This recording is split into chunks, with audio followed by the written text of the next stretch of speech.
Well, I have a statement I'm going to read. Back in season 1, episode 5, there's a scene between June and Fred in his office where Fred delivers two lines that I keep thinking about now. The first one is when Fred tells June that women are fulfilling their biological destinies through Gilead by having children, and what else is there to live for? June replies soulfully that love is the counterargument to Fred, but Fred responds by laughing at her and saying, "Love isn't real. It was never anything more than lust with a good marketing campaign."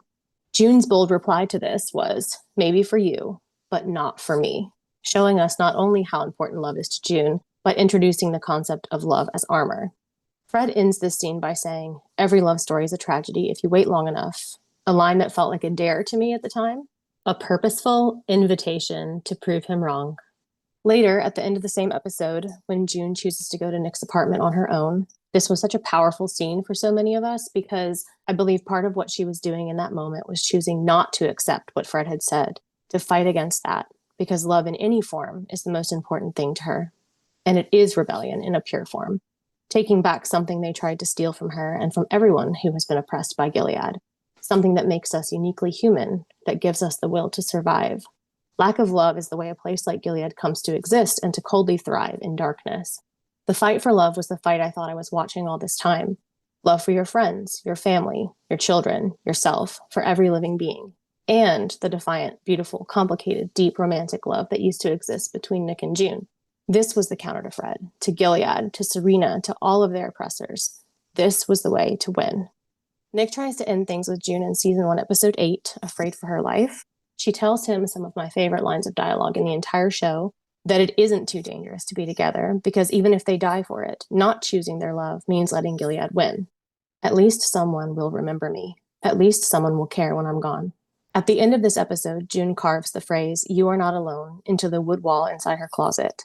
Love is not only rebellion, it is the antidote to isolation and to the type of loneliness that can decay from the inside out. June knew this then, and she held on to it in the face of everything that was screaming for her to give up.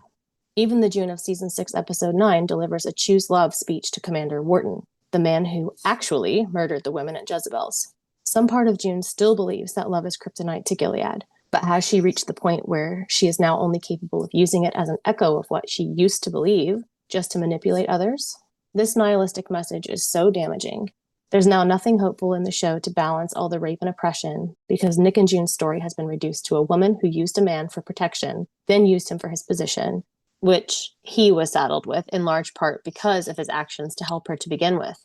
And while they made us believe she loved him at the start, she now looks back on that and doesn't think of it as real love. So I won't see it that way anymore either.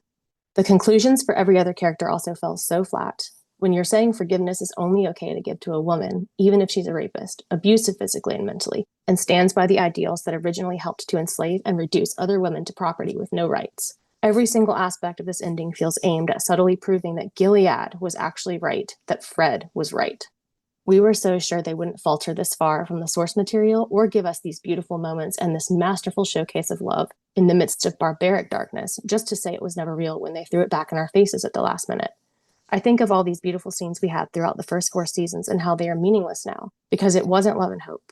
It appears to have only been June manipulating Nick's love for her and telling him fake, kind things in a completely misguided and cruel attempt to keep him invested and therefore keep herself safe with whatever means he had at his disposal. Even the beautiful flashback in episode 6 feels like this to me now.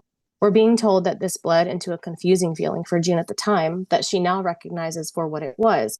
Not love, but some other much more brutal and bleak form of survival.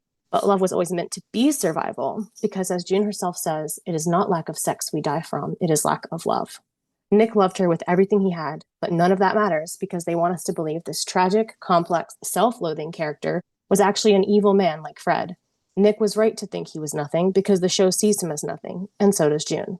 This is the most cruel message they could have left us with, that Fred was right, love is just rose-colored glasses, it isn't real. If that's true, there's nothing left in this world to fight for.